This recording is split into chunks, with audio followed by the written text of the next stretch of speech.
So apparently I have good taste in video games, although I already knew that, because this is one of my favorite games of all time. Oh my god, I love this game.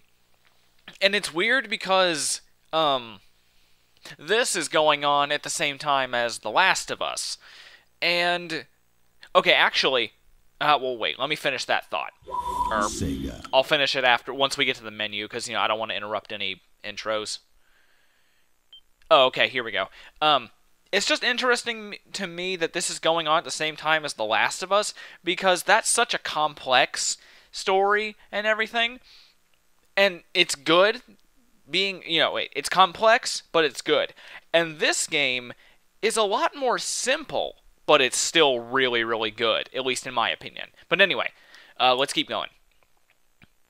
And then I've got something else to say after this is done.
Valkyria Chronicles. Oh yeah. Apparently, sorry. Apparently, the people that play Fire Emblem are like, dude, this is like the best strategy RPG that isn't Fire Emblem ever. But this is completely unrelated. But I feel like I need to get this out there. I've been getting requests to do Phoenix Wright, Dual Destinies, and also Pokemon X or Y. I have Y. People have been asking me to do that. I can't. I can't do 3DS games. I don't have a 3DS recorder. I can't afford to get one because they are just too damn expensive. They're like $300. And I'm sorry, I'm not going to spend $300 on something that can record only one console. I'm just not going to do it. So, let me see something in the options. Can I turn subtitles on now? Subtitles on, please. Okay, good. Or, yeah, default. Yeah, there we go. Oh, the music is just a little bit louder. Okay, here, let's turn it down just a little bit then.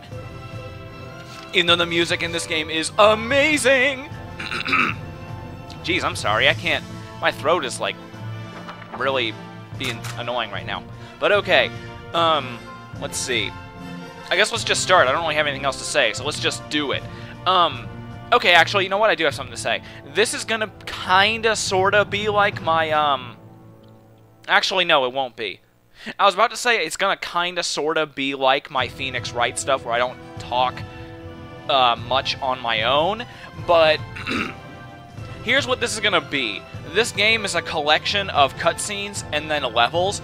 I'm not really going to be talking during the cutscenes. You'll see what I mean, but just a heads up. The narration's going to be a little bit weird, so yeah.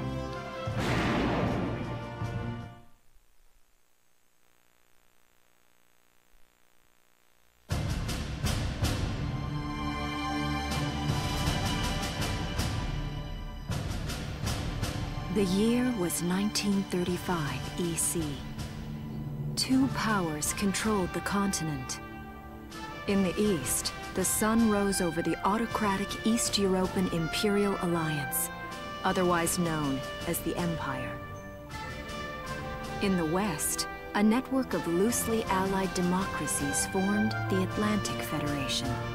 Both powers depended on a precious mineral, ragnite, for their survival, and its growing scarcity led to the inevitable war.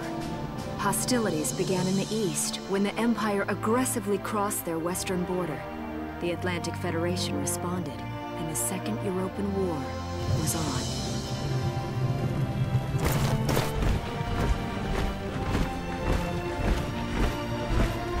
The Empire, with its vast military superiority, struck hard, gaining ground in early victories and putting the Federation on the defensive.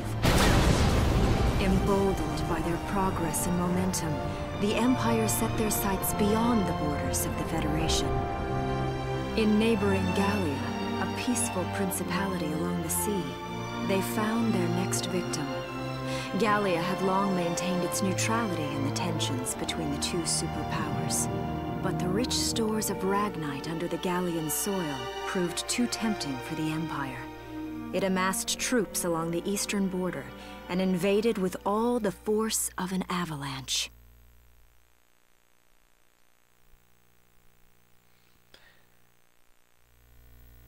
Prologue. Gallia to arms. A new episode has been added, and this this is basically the menu of the game whenever you play. We can't really do anything else right now. Like you see up there, it's got menu. We got a picture over here, European War II, a meeting right there. It says new. As we progress in the game, those tabs will become available. We'll be able to do other things from the menu. But for right now, all we got to do is select this. So let's do it.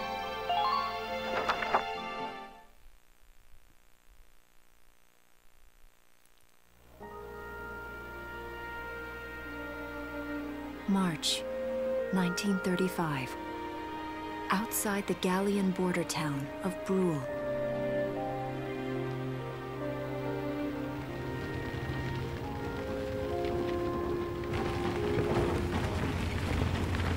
Residents are leaving the town before the invasion, headed inland towards the capital.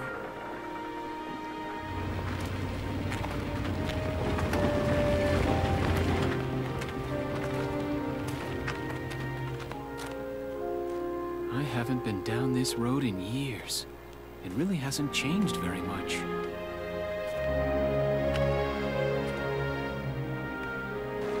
Whoa! Already? Hey there, guys! You're beautiful. Starting early this year. You're heading upstream, huh? How's the water?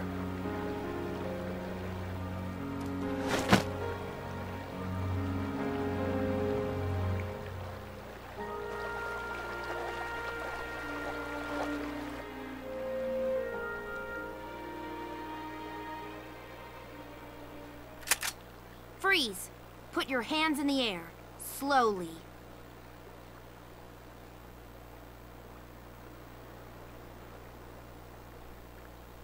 Haven't seen you around before. What's your name? My name's Welkin. And you are? The one with the gun. We're with the Bruletown Watch. I'm Alicia. Alicia Melchiot. So, I'm wondering what you've been writing in that little book you've got there. Imperial spies are in the area. This book is nothing, really. I was just sketching the fish and, you know... Yes. Oh, I know.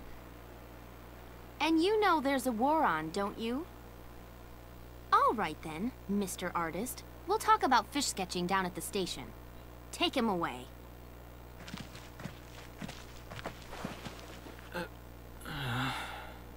Thanks, fish.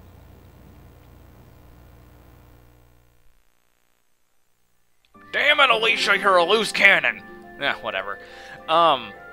So yeah.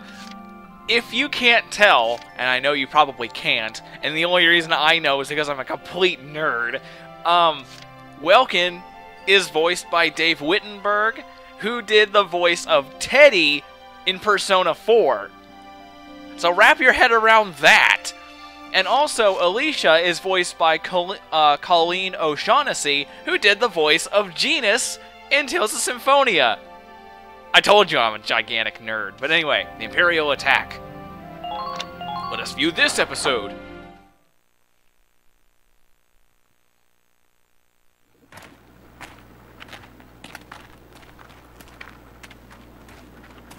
Flowers, bugs, and fish.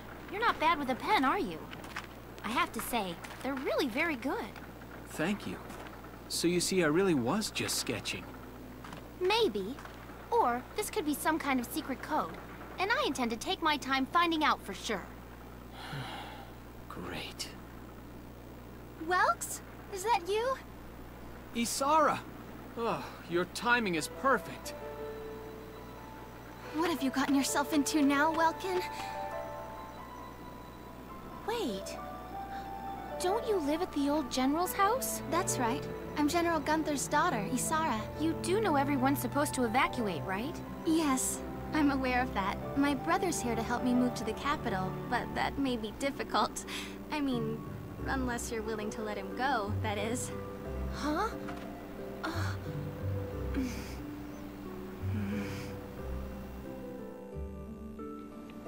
I apologize, but I was just doing my job, you know. I saw you with the notebook and thought you were a spy. Again, I'm really sorry about that. Thanks. Don't worry about it. I can see how I might have looked a little suspicious. Welks has a real passion for observing nature. That's why he's studying it at the university, right? Guilty as charged. I get so into it sometimes I forget where I am, or that somebody might be watching me. Gunfire! Everyone keep your heads down! Over there!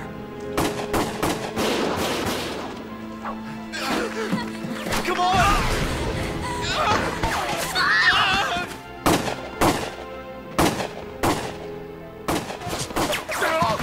Damn it!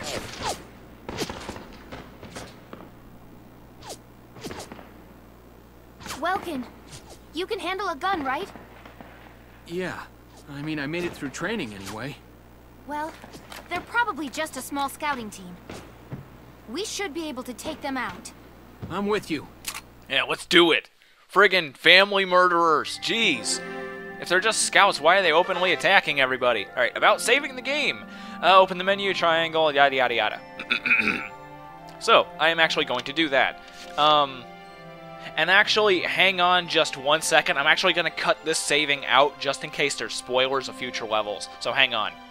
So, okay. When you... yeah, I've saved.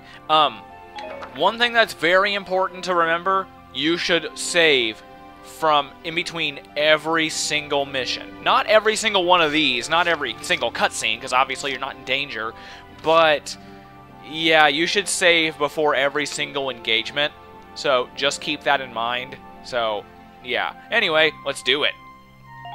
Oh, and also, Laura Bailey, of course, because she's another person who's in everything, but I really love Laura Bailey, so it's not as bad as Yuri Lowenthal. Anyway, let's do it.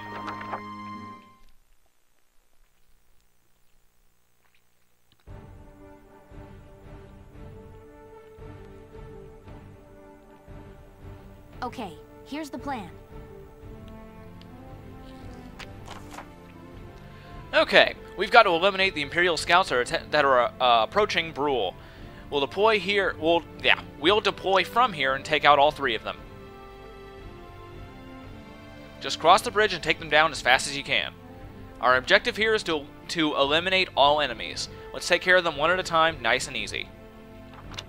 Okay, so in order to win, you must kill all your enemies, and you will lose if Alicia or Welkin dies or 20 turns pass. That whole 20 turns passing thing, that is, that's for every single level in the game, I'm fairly certain, and sometimes it's even less. Sometimes you have like a time limit and stuff like that.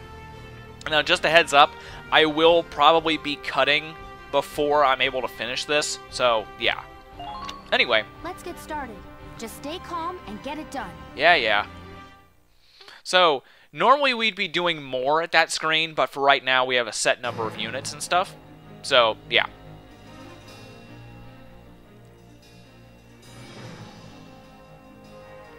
I see 3 of them. That's 3 too many. Stay sharp.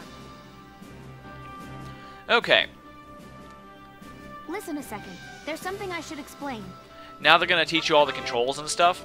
So basically, here, I can pretty much explain all of this. Up there you have command points, which are, CP. Each one of those badges is 1 point. Every time you want to move a unit, you will use up 1 point of CP. So I'm going to go ahead and choose Welkin, and there goes a point. So, action points. When you've actually selected a unit, as you can see, you have a little bar down there. Hang on. Come on. I can explain it. Okay. Now, you're gonna wanna. You see over there how it says L1 map. You're gonna wanna have that map just so you can see any other enemies that might have a bead on you. Now these lines up above me, blue ones indicate that you can see an enemy, but they're out of range. Hang on. Yeah. Shut up. Okay. You can see them, but they're out of range, or you will not be able to kill them, etc., etc. Now, wait a minute. Okay. But the orange lines indicate enemies that you can hit and stuff like that. And up there, you see that I'm attacking versus person. Like, the attack that I'm currently using is versus person, like it's anti-personnel. Next to that is how many shots you'll actually fire, and then over there it says to kill. So you need to, from here, I would need to hit him 7 times in order to kill him. So I would need to take 2 turns. Now, the way you enter this mode is you press R1 just once, and then you enter this firing mode. And then once you've entered this mode, you want to hit X. Then you'll actually attack. But I don't want to do that yet, so when you're in this mode and you don't want to fire, you would just go ahead and hit circle and it will cancel you out. Another thing about this mode is that you see how I'm moving around right now. Right now I'm using the left stick, the control stick, to actually move it. But if you're at really close range or your target is very small, you don't want to move this much. Like, see, sometimes it can be a little bit hard to select something very minuscule. So instead of using the stick, you want to use the D-pad. As you can see, you move way slower, and that's how you can aim far more precisely. Anyway, down there is your action points. So as you move, here I'll just demonstrate, when you move, it goes down. So you have a limit to how fast or how far you can move. Now, right here is some sandbags. It is a good idea to hide behind sandbags most of the time. When you approach, just hit crouch, and then you'll crouch down.